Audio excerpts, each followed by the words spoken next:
Այսօրվա օրով այդքան էլ արտագաղթ չկա, ներգաղթ ավելի մեծ է, սա արդեն ցույց է տալի, որ որոշակի բաներ մտածողության մեջ փոխվել են։ Ես չեմ կարող ասել, որ այդ մտածողությունը սենց համատարած տարածում ունի, որովհետև բոլոր դեպքերում չմոռանանք, որ այն մտածողությունը, գաղութային, նա ձևավորվել է հարյուրամյակների արդյունքում։ Իսկ այս մտածողության ասենք նյութը դեռ ավելի կարճ ժամանակ ունի, ապրած ժամանակ ունի։ Բայց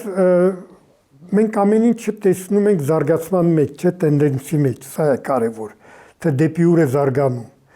Եվ այդ զարգացման տենդենսը ինձ անկեղծ ասած ուրախացնում է։ Մարդիկ սկսել են ավելի շատ հույսերը կապել սեփական ուժերի հետ։ Իսկ երբ մենք ասում ենք անկախ պետություն, ինքնիշխան պետություն, դա լավ աբստրակտ հասկացողություն չի։ Դա